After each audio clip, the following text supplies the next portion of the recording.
Knock knock. Who's there? Fresh. Fresh who? Fresh and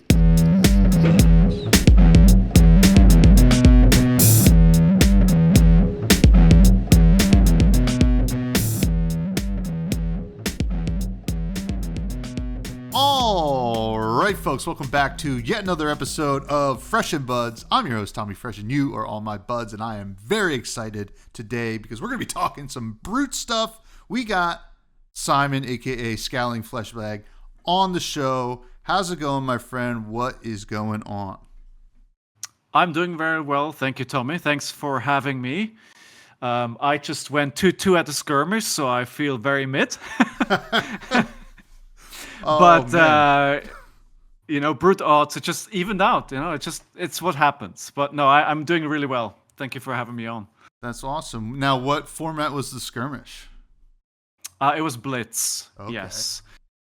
And I would say it didn't go too badly, except for the first game where I made a huge mistake that probably cost me any chance for top 4. But otherwise, it was all right. Oh, man. It's all good. What deck were you trying playing? to learn.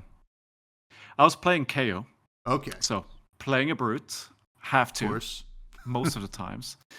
And I was playing into Arachne, and I got flicked to death because I didn't understand when I had to play Reckless Swing. So I felt very, very silly about that. Very embarrassed, actually, but, it happens. And then after that, I got run over by a Data Doll. That also happens. Sometimes it's just, yeah. Holy moly. Well, listen, that's the brute way. Sometimes you just got to unga boonga throw it, and then next time, hopefully, just it works out. Especially with Reckless Swing. That is a card that wins many games, and I have confidence that you will win the next time you're in that situation, because that's just the best thing about Flesh and Blood. We learn from those mistakes, and we hopefully learn from them anyway. But we got a great show for everybody this week. We're going to get to know Simon a little bit. We're going to talk about some brutes, obviously, and then answer some listener questions as well at the end. You have, obviously, a love for brute, right? It is your persona. It is your whole channel. It is the name of the channel. It's arguably one of the best equipment in the game is the name of your channel. And I gotta know, when did this love for brute begin?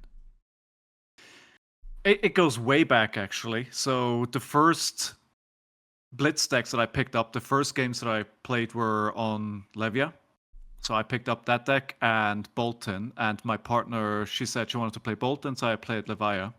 I proceeded to lose basically every single game right off the bat. Okay. And I was very happy to learn later on that Levia is actually a hard hero to play, especially if you play her without any of her, good pieces and just out of the box. So that basically was my first interaction with Brute. At the same time, we bought a box of Welcome to Wraith.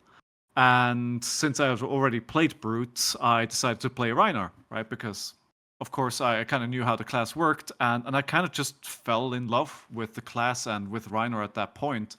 And it just never let me go. For the first 2 years or so, I think I played Brute almost exclusively Reinar. Because no hero really compares. I feel it, sometimes a lot of the games you have with Reinar are mid or very underwhelming, but when you have a good game, I feel like there's not many heroes in the game that feel as good as Reinar do when it really goes well. Yeah. When Reinar's really cooking, and you feel like you're playing the best game or the best deck in the game, right? Because they can't do anything. I just sent so much damage. They had no cards in hand, and in that turn, especially on those Blood Rush Bellow turns, you're like, wow, this is unfair. This is insane. And then maybe you don't kill them in that Blood Rush Bellow turn, and then they get all the cards back that you intimidated, and then they send something really disruptive and then you can't crawl back. That's the beauty of Brute in a way, because in a single game, it could feel like everything was going for you and then nothing was going for you. Now, what about that kind of Devil May Cry kind of games, like gameplay style, speaks to you as a person? Because brute players are an interesting breed, I think. I think it's the emotions that I get out of the deck, as weird as that sounds. There's always an aspect of gambling, pushing your luck, where a lot of other heroes are very you know what I'm trying to say? Yeah. Methodical. Methodical, exactly. Thank you. And I feel Reiner and Brute in general is a more emotional deck, where if you play with just numbers in your head and you're just approaching it from a logical perspective, you're doing what you're supposed to do, you're doing what the numbers are telling you, you're probably not going to win the game. Right? I feel like you need to have a moment at some point in your game where you take a leap of faith. Right? Mm-hmm. You have to roll for those gap skins. You have to go for the risky play with Wild Ride, where you get something off the top. You don't know what it is going to be.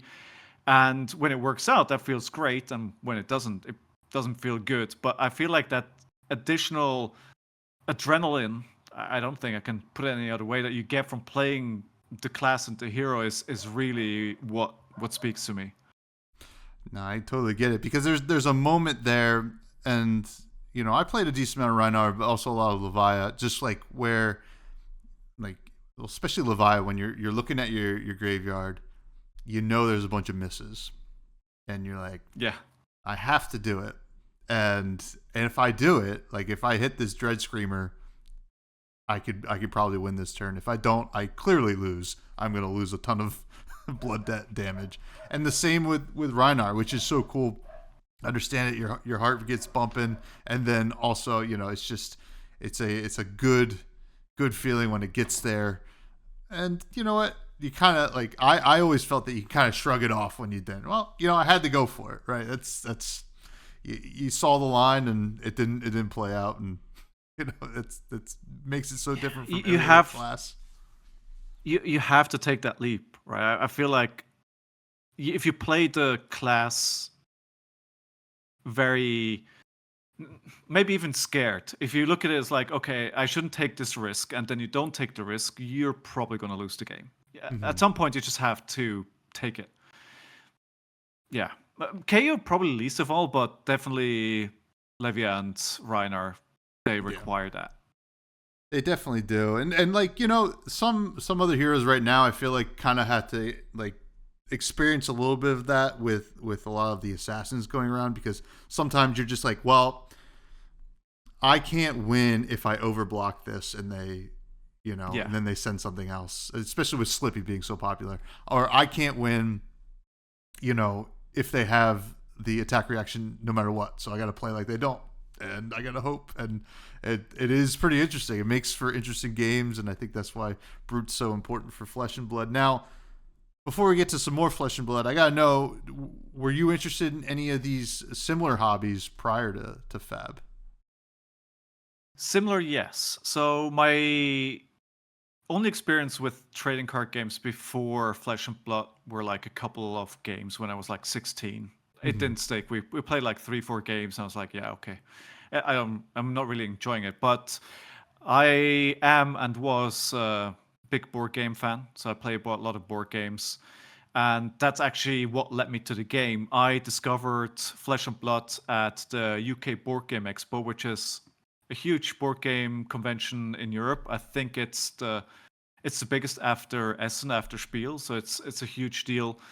And I remembered walking up to the Flesh and Blood stand, that in the back of my head, I had this video I watched a while ago that was talking about upcoming trading card games, a random YouTube video. I don't know why I watched that, but I did. And I walked up to the Flesh and Blood stand, which was run by the community, because LSS didn't have a stand there themselves or a presence. And I said, hey, I want to try this. I sat down, I we played a couple of games with the Ira starter decks, and I was hooked from that point on. So before that, actually, no, I didn't have a lot of experience with trading card games, and I think it's also one of the reasons why I did play Reiner exclusively as long as I did, because it was quite foreign to me to spend so much money on single cards. Right? When I think about my board game hobby, where some of these cards can pay for 5 different games, big games. I can spend a lot of time on them. So it's like, I was like, ooh, do I really want to spend this money? But yeah, at the end of the day, 4 years in the game, love it. And it's probably cost me a lot of board game time. Yeah.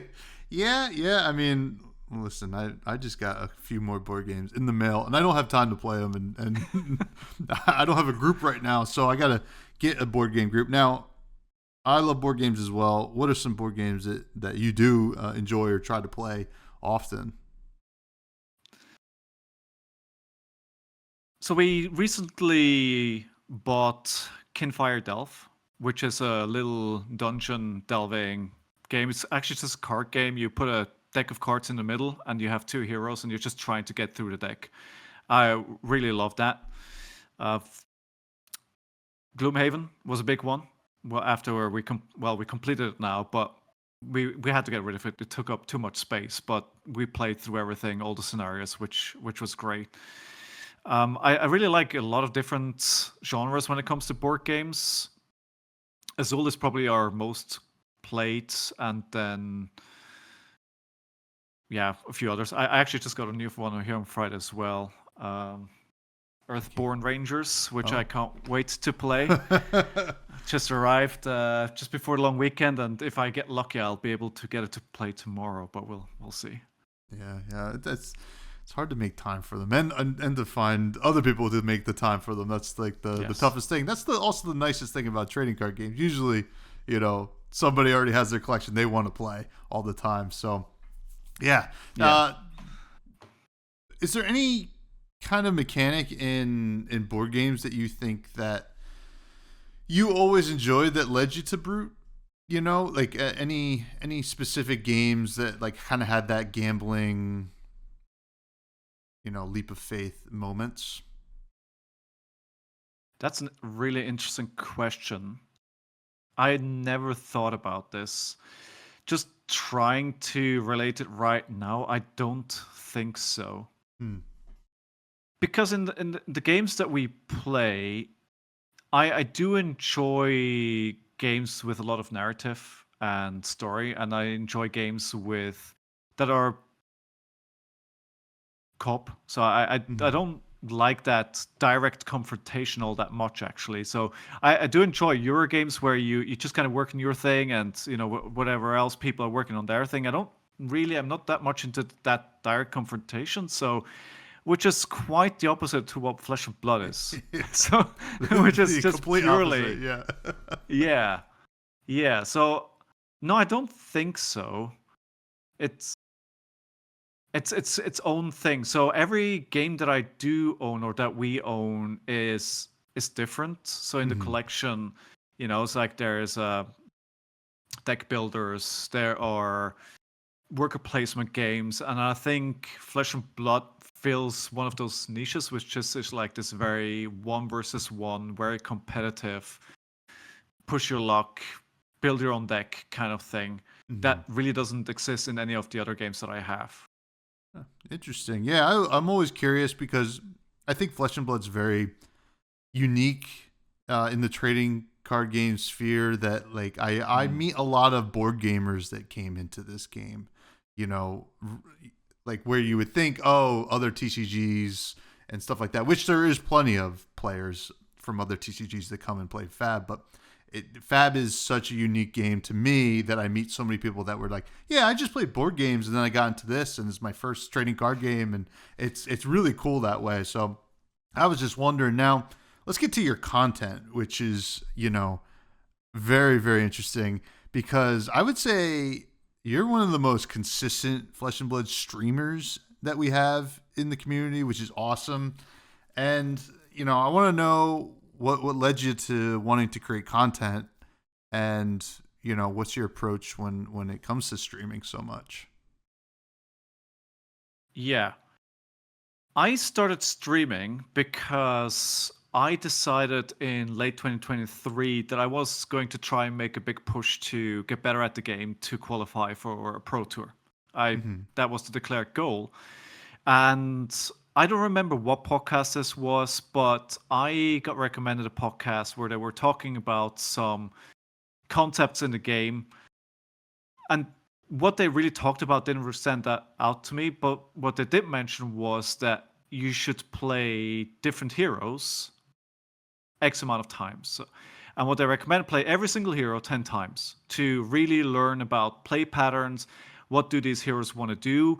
What to recognize or what to look out for to recognize when they're coming up on their power turn, and just predict better what you need to do, what they want to do to just get better at the game. And I thought, you know what, that sounds like a great idea. And I then decided I'm going to do that. And I was thinking about that.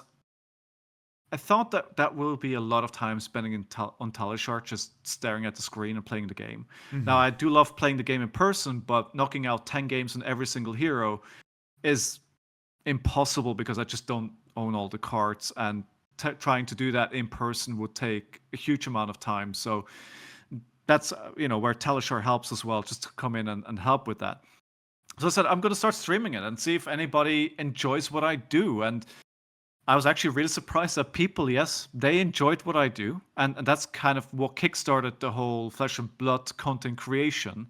So I did that challenge. I played every single hero, and then I got a few loyal viewers right off the bat that loved what I was doing, and then I just kept on going from there.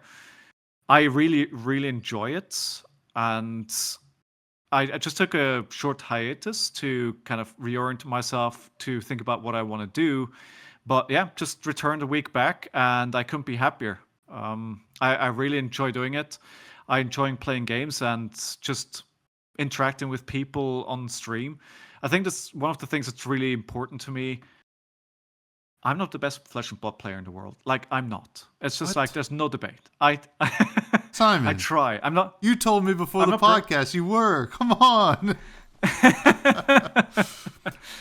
What? No, I would never. I was like, I'm not Brody, right? I'm not Francesco that just won the calling today. I may have some decent successes, but I'm never going to be that top tier player. So I don't try to compete with that. I just want to make it a fun experience to watch. And that's the goal. And that's when I think about my stream and what I do, it's about creating an experience which is fun and entertaining. In my mind, you don't come as an experienced Flesh and Blood player to the stream to learn how to get better at the game. You come to the stream to be entertained. Right. That being said, I do try and make it as new player friendly as possible. So when somebody comes in, we make sure that I explain what's happening. I say we because it's chat and me, and I've been very lucky that everybody that's watching the stream is very helpful and very friendly, and whenever somebody new pops up, they're always keen to jump in and answer any questions and help out and give advice. And it's really awesome, the people that I have there to watch the stream, and I'm thankful for each and every one of them. Yeah, it's awesome. And I think some people can get lose the plot a little bit when it comes to streaming, when they feel like they have to be super focused and hey, this is going to be super informational, which I think it has merit and has value. And some people will do that, but that's dry. That could be very dry, and people will I don't know. Personally, if I'm watching a stream, I want something fun, right? It's a game, and I think that's really important. It's really cool that's kind of your goal there. Now, aside from streaming, you've done some long form video content as well, yes, which is excellent. That is certainly different from your starting goal there with content creation. What led you to that, and is there more of that in the future? Yes, there will be more in the future. However, with the long form content, what I call scripted content, it's difficult because it takes quite a bit of time to put everything together.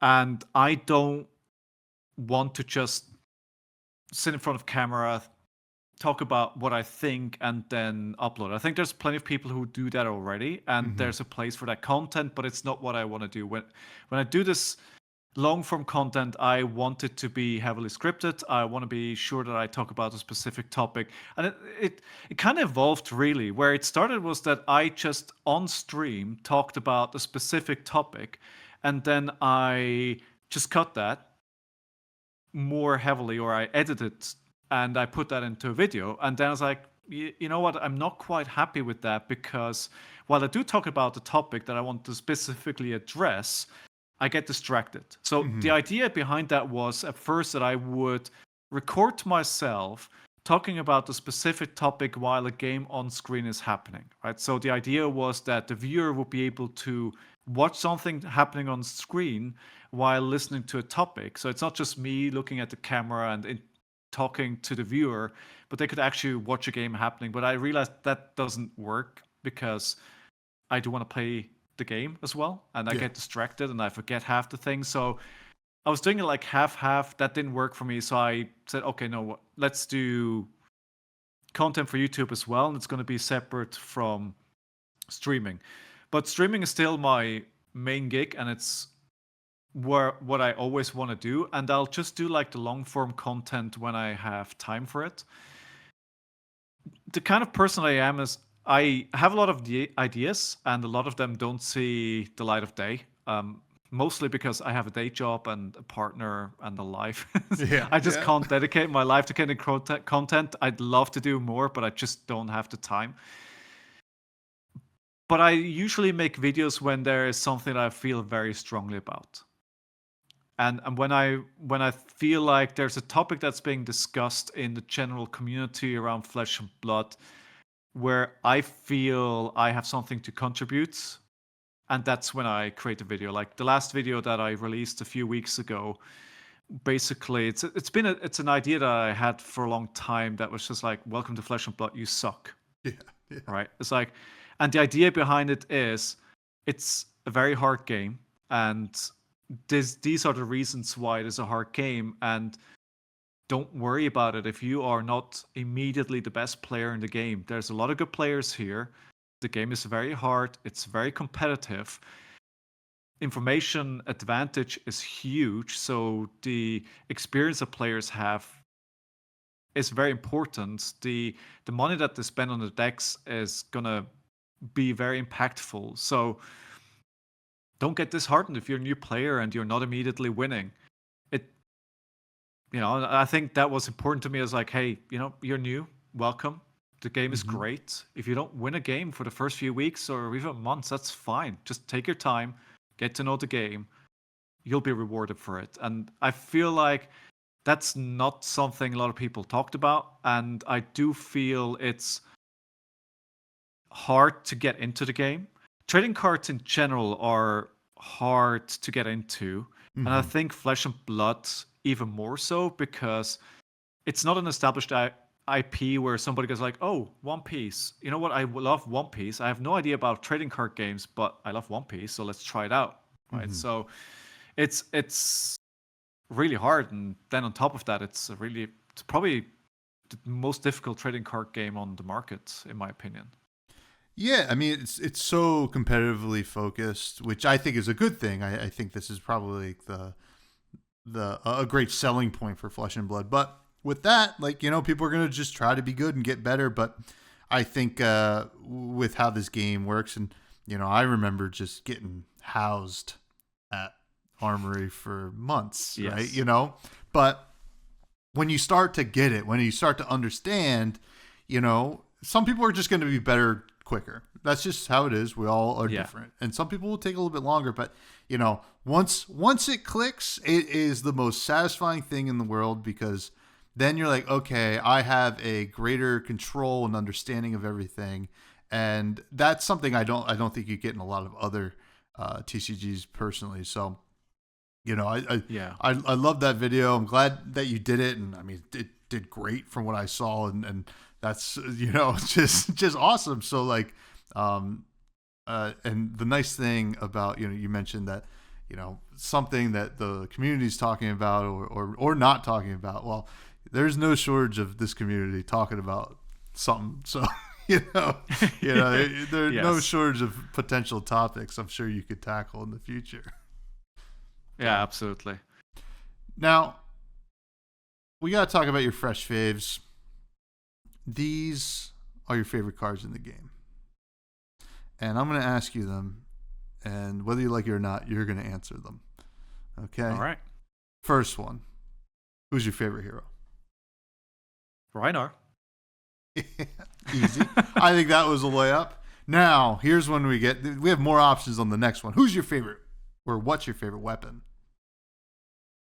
My favorite weapon, Romping Club. Now, we're gonna talk a little bit about Mandible Claws in a bit, but why Romping Club? I feel that's the original weapon for him. I don't think LSS envisioned Reinar to be a Mandible Claw hero, because Romping Club, that was released together with Reinar, and I think that's where he's supposed to be. I also, despite all my high roll lovings for the hero, I really enjoy kind of just the mid-rangey block, bonk you with a stick. I just really enjoy that play. And I brought Fatigue Reinar to Nationals. Don't ask me how it went, but I just love it. I don't know. I just want to buff that stick and bonk somebody with it. I get it. What's your favorite equipment? ScowlingFleshBag. Oh wow! I think I could have guessed that one. Yeah, it's awesome. It's so powerful. And it's so good. Somebody played it against me today while I was playing a Bloodrush Bellow, and they got 10 value out of that, which is, give me another headpiece that gives you 10 value. I had 2 back-to-back Bloodrush Bellows, so I still won the game, but yeah.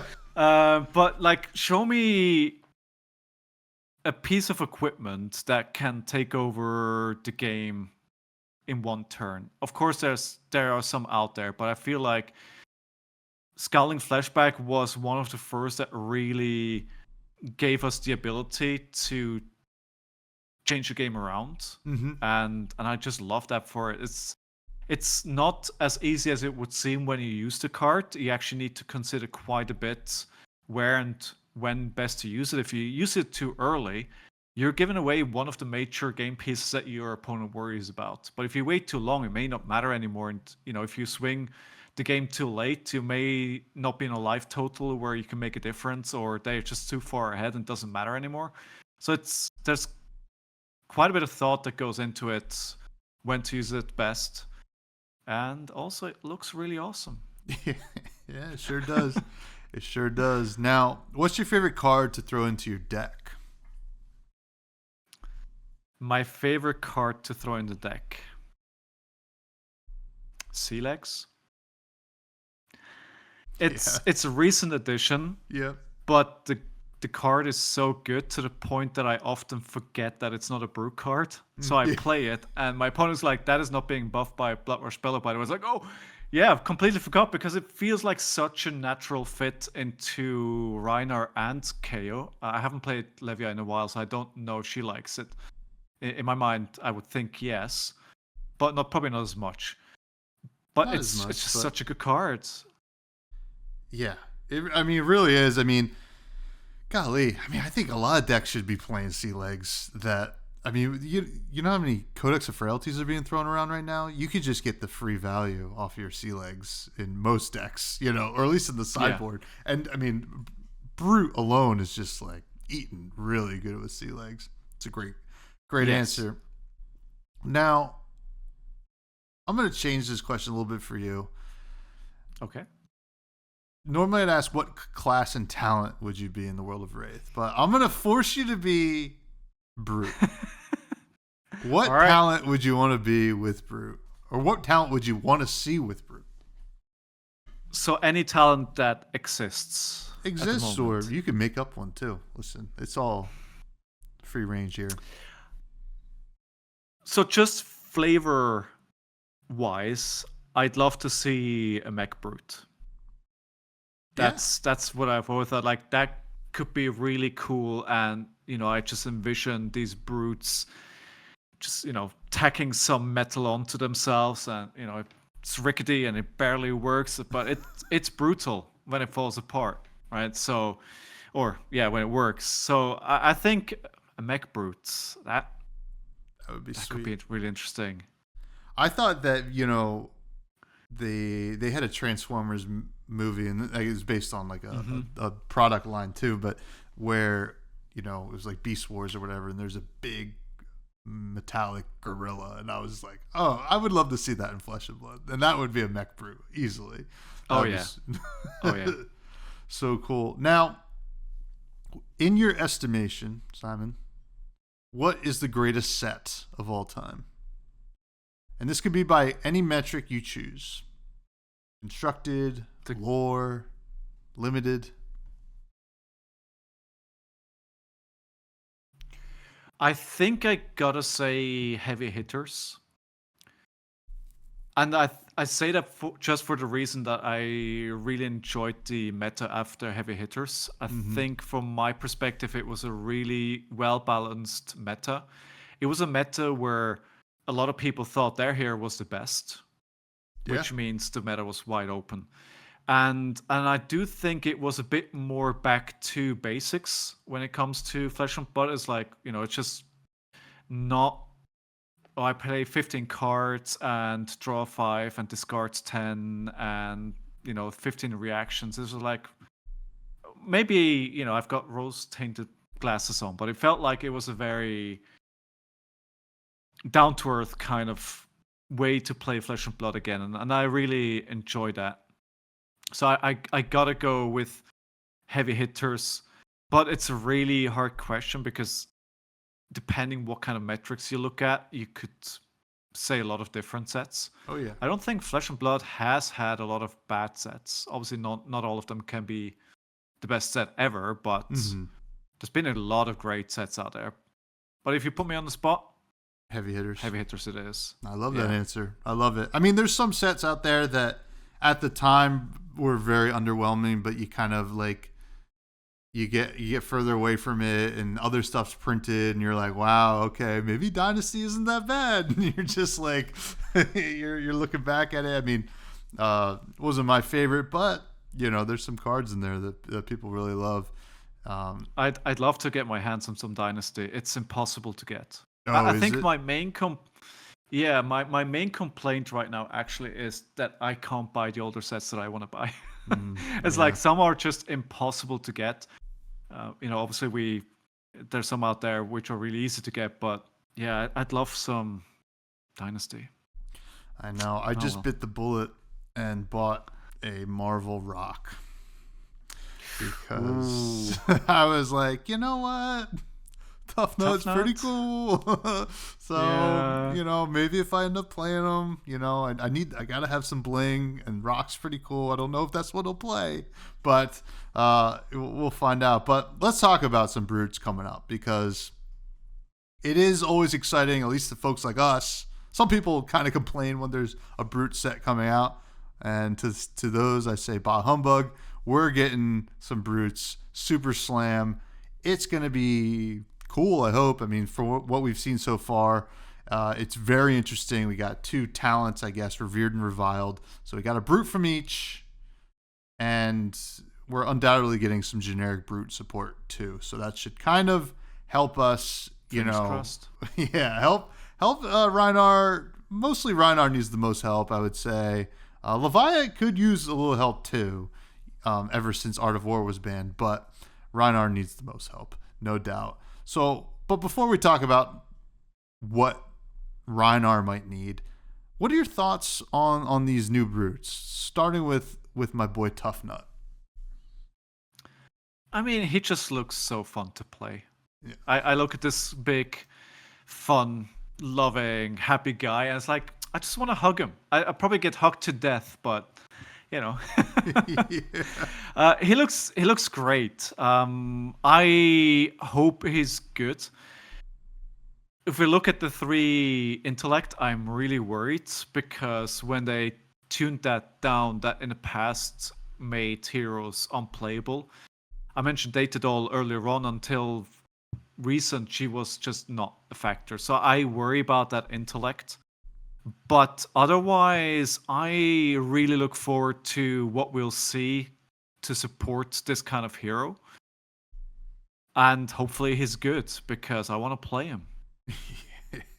Yeah, me too. I mean, obviously, I just mentioned I got Rock. I don't even know if that's what he'll play, but you know, it is really interesting.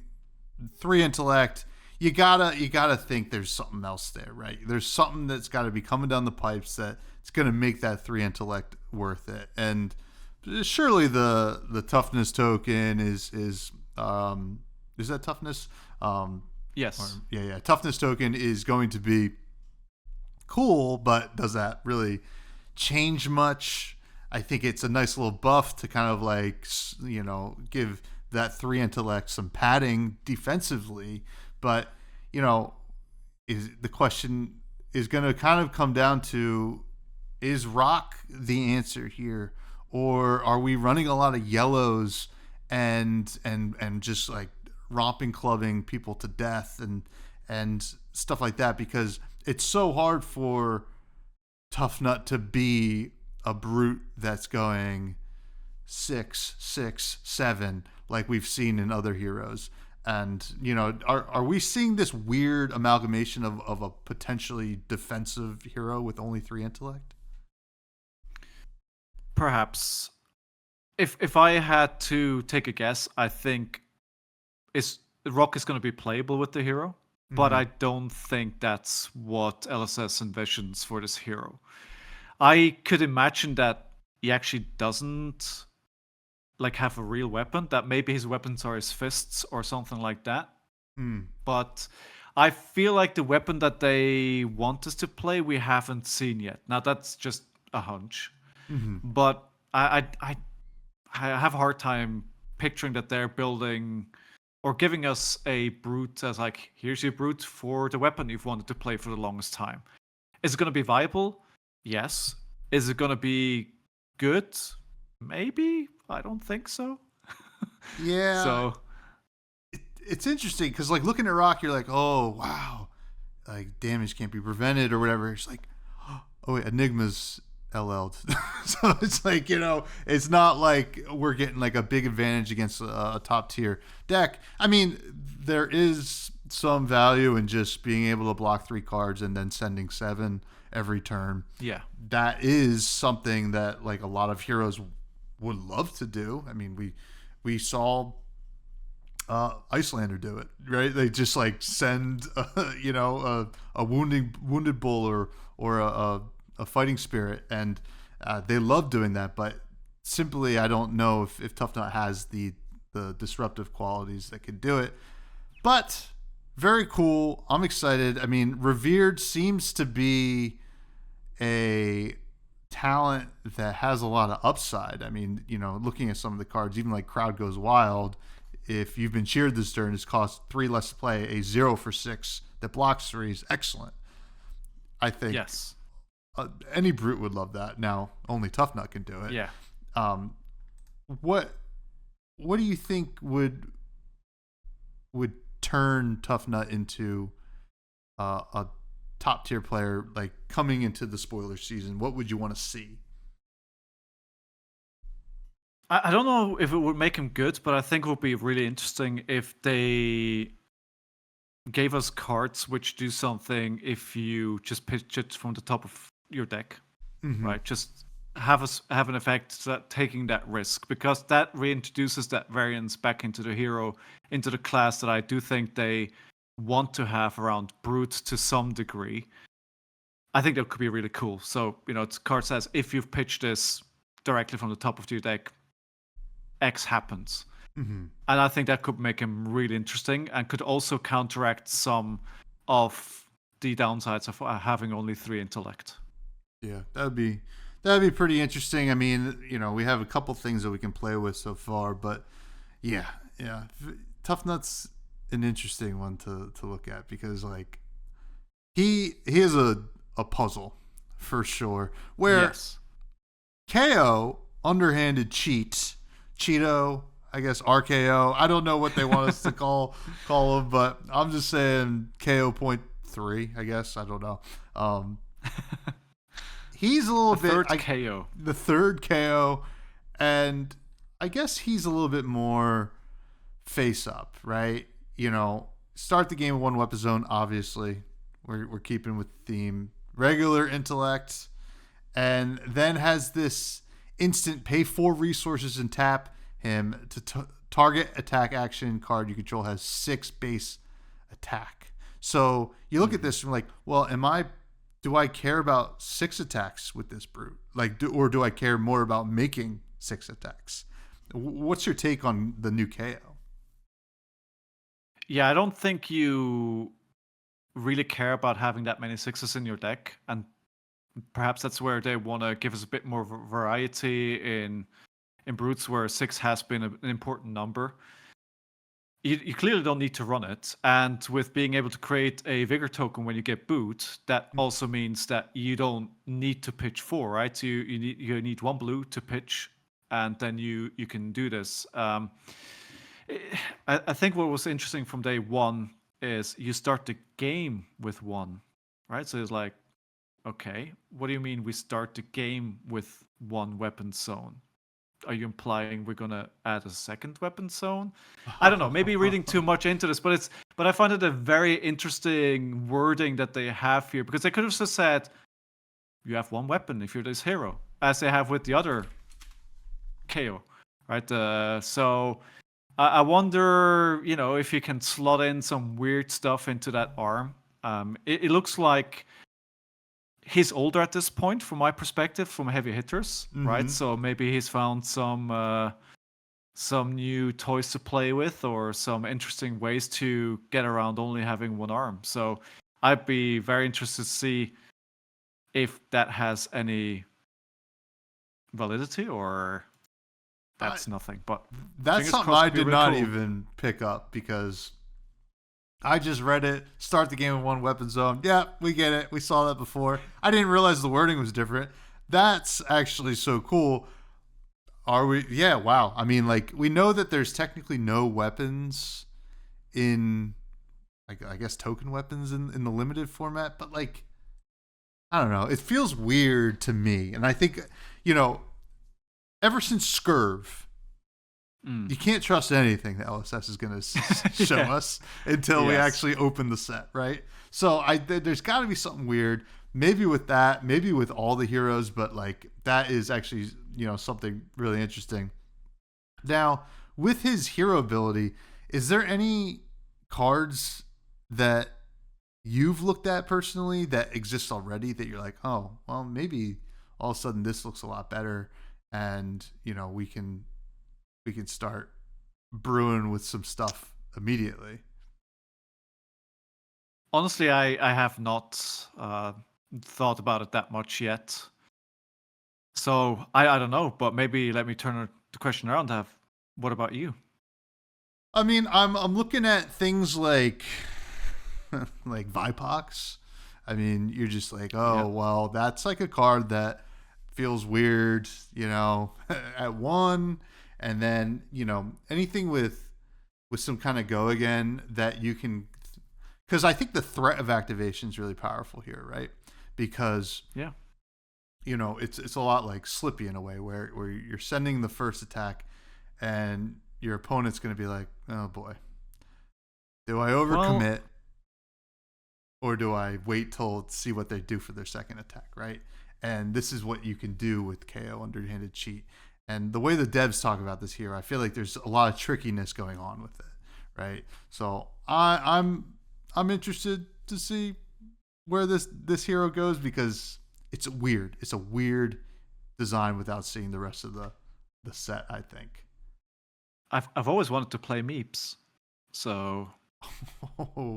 And there's a lot of items to be stolen. Yes, Yeah, indeed. That could be. Yeah, but definitely some lower power cards to at least look at, and perhaps that's the design space that they wanted to operate in. So like some of these cards, which by themselves are not on rates because they have a hard time to actually hit. And we're like, maybe we give this hero ability, push it up to 6, and suddenly all these cards that sit in our binders that haven't really had a playset suddenly become interesting. Yeah. I mean, yeah, Give and Take is another card that, like, I always thought like had a lot of potential, but like it's just that 1 for 3 is just like I don't know. But you're also giving a lot of resources into this already, so you're like, I don't know if that makes it worth it. But it becomes really interesting now. Who has the most to gain outside of these two heroes for the 3 existing brutes in CC? Who has the most to gain from this set? I mean, it's pretty obvious. It's Reinar. The most to gain. Although Levia is not far behind. If we look at the meta for the calling in Copenhagen, they're both in single digits. Right? They're not really playing any factor in the meta at all.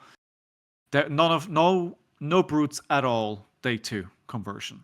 So all heroes have to gain, but I think Reinar is definitely the one who hopefully will get some good things. Yeah. I mean, he needs it. He definitely needs it. I mean, KO, or the other KO, I'm not too worried about because all of a sudden you get some more 5s and 6s, and you just have more deck building opportunity.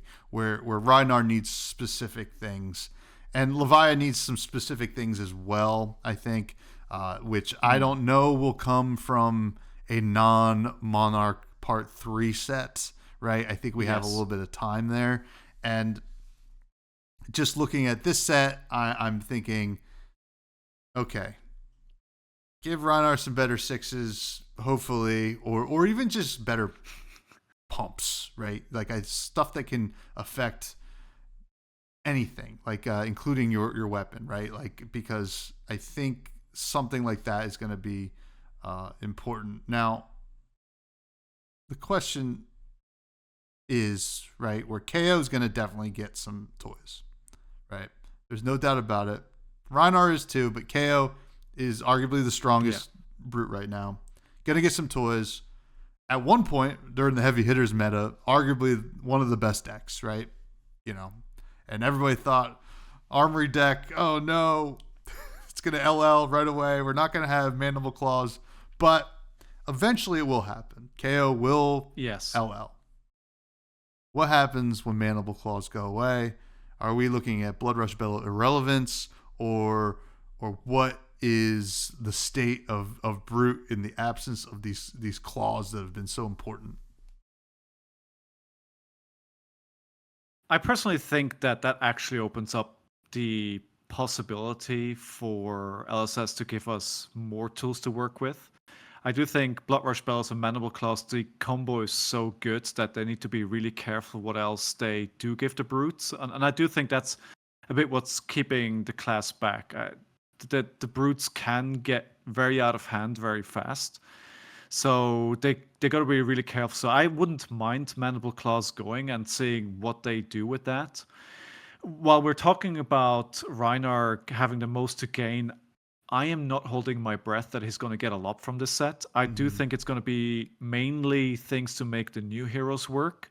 And yes, maybe there is a generic brute, like you mentioned, going in that will be good for him or decent, but maybe just like a sideboard piece. Considering they're releasing an armory deck just a few months later, kind of gives me the feeling they didn't build this set with Reinar in mind, and then setting this fast follow the Reinar armory deck is like, guys, we know. Reinar didn't get anything, we know, right? The cynic in me says they're giving Reinar an armory deck because they know he's never going to Living Legend, so they don't have to worry about that. Well, that's the duality of LSS, right? They're like, well, here's Reinar, never Living Legend, and here's Slippy the next month, which is going to Living Legend in however many months. Yes, is it the Dash IO armor deck or is it a Max the Hype Nitro armor deck? We'll find out. I'm hopeful, but we'll see. I am glad that you brought up the Armory deck because that's the last thing I want to talk about before we get to some listener questions. It is exciting, right? Reinhar's awesome. I think this is going to be a really cool product. I think Reinar is such a good introductory hero as well for a lot of players. And I love that we got I know a lot of people are going to say, well, this is awesome that we got a blue 6, right? With Alpha Instinct. But more importantly, I like that we got something that says Beat Chest on it again because Beat Chest is, I think, such a cool mechanic, right? I had the privilege of spoiling, holy smokes, I'm already blanking on the Beat Chest that creates an agility, right? And Armed and Dangerous, sorry, right? Yes. Armed and oh my god, I'm losing my mind. And I saw that right before I saw the rest of Heavy Hitters, and I was like, oh, Beat Chest. Oh, it's a card of your choosing. Reinhardt is going to be the best deck. I was like, holy moly, this is such a powerful mechanic. And then we didn't get a lot of Beat Chest in there, probably for a reason. And now we get it on another card that's coming into the Armory deck. So clearly there's going to be some more Beat Chest cards in there, hopefully new ones. Is Beat Chest the future of Rhinar?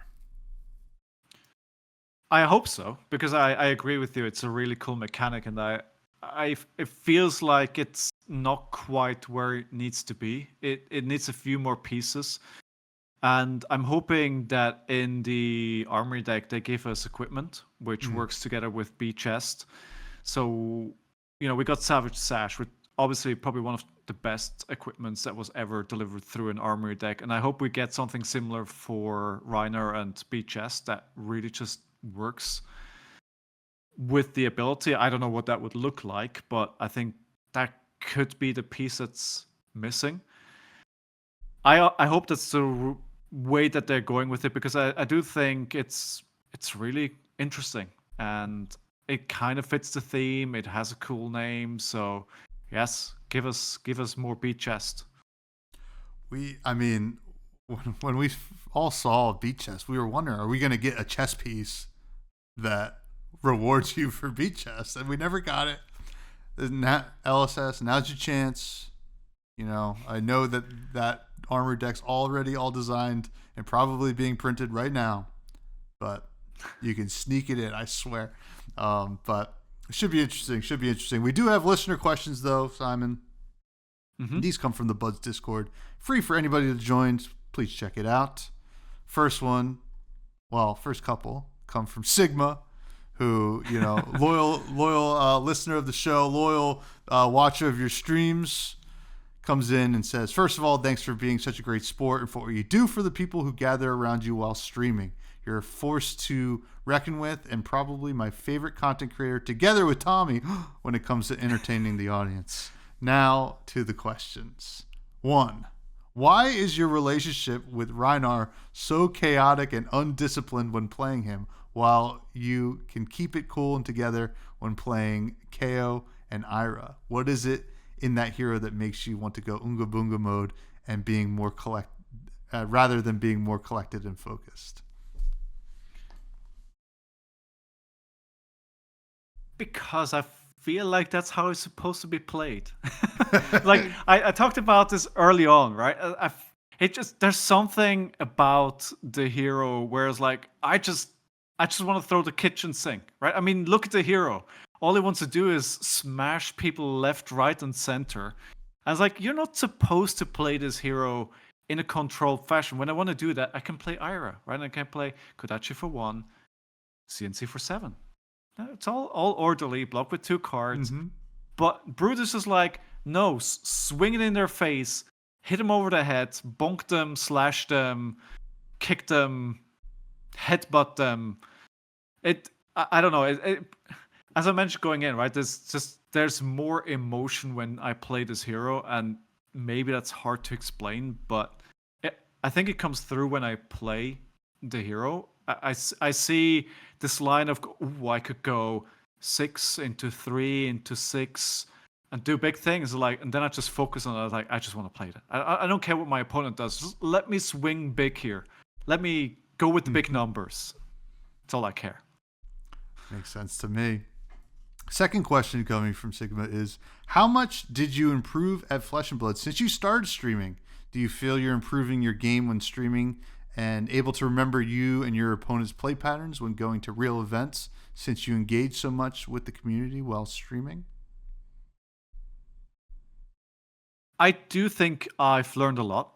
I do think I learn a lot from the viewers as well that are helping me out playing the game better. I don't think it's as much as it could be. I do think if you're just trying to get better at the game, just practicing in your own time and doing that really focused gets you better at the game faster. Because I pay attention to 7 different things while I'm streaming. There's chat there that I'm watching. I have to make sure the stream is up and running. There's a million different buttons and I have to press. And then there's a game going on and it's really easy to get distracted. It's really easy to not pay attention what your opponent resolved. And as I'm talking, I also don't always read the text of the cards, which is overrated anyway. So I do think I learned a lot. But I also think if I invested the same amount of time to just practicing, I would be better today. Yeah. Lost my train of thought a little bit there. No. Yeah, I think that's it in a nutshell. I think the one thing that I still struggle with is mental strength, and I think that's really what's still keeping me back. It's not as much seeing the right lines or seeing the right patterns or playing the right card at the right time. It's about keeping your head in the game when things don't go your way. You know, not tilting. And I think that mental strength, that is something that I need to get a lot better at. I lose one game, suddenly I'm in a very different headspace. I get nervous about the games before the event. I don't eat well. I don't, treat myself well. That has a big impact on your play, especially on a game that's as complex as this is. It matters a lot, and that's, I think, one of the main areas where I need to work on next. Makes sense to me. And a final question from Sigma that William from the Table Pit also wanted to champion as well is, if Fitz was an ally, for which class would you make him one, and what would be his stats and abilities? What a good question. So I think it would be kind of, I would imagine like a hunter from like World of Warcraft, right? Sure. It's like a beastmaster kind of class that interacts with different kind of animals. I think we saw a little bit in Poly how maybe LSS is thinking they could do stuff like that with an ally that you can bring onto the table. What is the other one that Scurf has? Sticky Fingers? Sticky Fingers, yeah. Yes, as something like that. And I thought about that for a long time, that a class like that would be really cool. Obviously, I'd have to say it would need to be a brute. Yeah. So, brute Beastmaster. And what will, if I could go way out there, so Fitz is a Spitz, and they are like sledge dogs, right? They're like huskies but small, and he has a lot of power. So I can imagine like maybe an ice brute being pulled on a wagon by this ferocious little dog. He wouldn't do a lot of damage, but maybe he could intimidate. And intimidate. Ooh, yeah, I mean, we have like Polycranka coming out there to crank real quick. Why not? Just like boom, intimidate, and then sure they can attack the dog if they want, but now you have like, why would you want to attack that cute little puppy? I know, and yeah, you couldn't. You can make your opponent feel bad. I think there's mind games to be played there. But Yeah, no. Great question, though. Great question. Next comes from Dead Summer Art, who asks, how would you like to see Brute evolve as a class in the coming years? Do you think the current design space of 6 power, discarding cards, and intimidating is good enough? Or is there another design space you'd like to see Brutes explore? It's clear where we are today, it's not good enough. Right? It's not. I think the trade-off between losing a card for the attack power that Brutes have is just not quite there. It's a similar problem that Bolton has, right? You're just being taxed on your hand in addition to the power that you can deliver, and that's just not keeping pace with what other heroes can do. I feel like the game has moved beyond that a little bit. I think the space that they're already moving into that I'd like to see a bit more is when you discard the card, an effect happens. And I think I'd like that to be explored a bit more. I always really liked what they did with Swing Big as well. It's like, so you don't have to block this, but if you do, you get a payoff. And I kind of like that design space as well, that I wish they would have leaned a bit more into as well. It's like, you don't have to block, but if you do, you get something. And one of the big issues that I believe Brute has is that the attacks are just not doing enough. Usually it's just naked damage. You don't do enough to impact what decision the player sitting opposite has to do. So all they have to do is like look at the numbers that are being presented to them and then make a decision. Can they take this damage, or how much do they want to block with? And then just what do they want to do after that? There's no codex, right? There's no bonds of agony. There's no things which can really mess with what you want to do as a player. And I think that's where they should explore more. I think they've tried that in the past with a card that I'm forgetting. We got it through an expansion slot as well, that if you intimidate the cards, you hit and then it stays intimidated. Yes. Yeah. You exile it. Or banish it. Sorry, not exile. And strength rules all. Strength rules all. Is that the one? Or is that the one that attacks? Is that the one from the Armory deck? Yes, it is. Yes. Sorry, yes, it is. Yes, absolutely. Sorry. Yeah. So I think strength rules all is an interesting way to go. Just for strength rules all, you need to jump through too many loops. Like to pull that off, it's too difficult. But I think, we need more ways to do things than just damage. I think that's the gist of it. Yeah. Splatter Skull is the one we were thinking of. Yes, correct. Yes. Yeah, more of that, or even the yellow that banishes the arsenal, and then you have to block it out. Just more disruption, but like disruption that you can handle. Like I don't think Brute has to be assassin, right? I think it has the ability to kind of create more interesting decisions for your opponent. Like you said, I think you put it perfectly. Your opponent typically can just do the math and be like, okay, I can take X amount of this, and that's all they really have to consider. Where if you kind of create more interesting decisions, then they have to, like, the decision making becomes more complicated for them. So, I mean, I don't really know how you would do this, but I do think it goes to what you just said. It just needs to make the opponent think more. And if it's just pure naked damage, that's not good enough in today's game. And to be honest, it's like you can make your opponent think more and make the Brute player think less if you want, because that's kind of that's on brand, right? Like make the opponent question, what is this player doing? Which, or just give me more swing bigs. I'd be happy with that. Just let me bonk them. I'm happy. Yeah. And then one last question we have is from Capolo, who asks, what do you miss the most from the motherland? Which I am assuming is not where you live currently.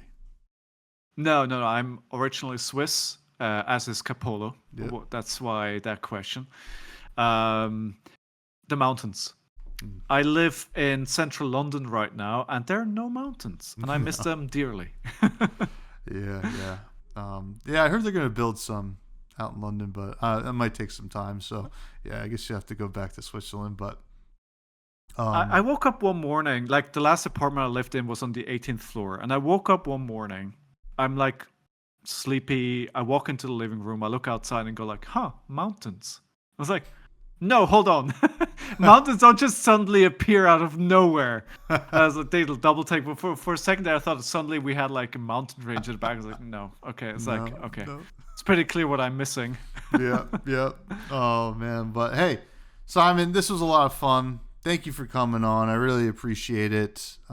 Please plug everything. We talked about your YouTube channel, but please tell everybody where people can find you and watch your content. And thank you again. Thank you so much for having me on, Tommy. So I stream Monday, Tuesdays on Twitch and YouTube at ScowlingFleshBag, all in one word. As mentioned before, I also make long-form content on YouTube every now and then. There's no schedule. Whenever I find something interesting to talk about, I'm on Instagram and TikTok and Blue Sky under those handles. Outside of YouTube and Twitch, I'm mostly active on Blue Sky. I do have the other social media, but I don't really interact with that much at the moment. But yeah, thank you so much for having me on. It was great fun. No, absolutely. You can all continue to find me on Blue Sky as well, at freshbudspod. Please check out the Discords in the show notes below. If you're watching on YouTube, give us the old like, comment, subscribe. And if you're listening on Spotify or whatever, you can rank on there. And September 8th, I will be spoiling a card from Super Slam, so pay attention to this channel. I recorded a whole skit yesterday, so it should be interesting. I have to edit it. Should be fun to do. But Simon, I like to end every show talking about food.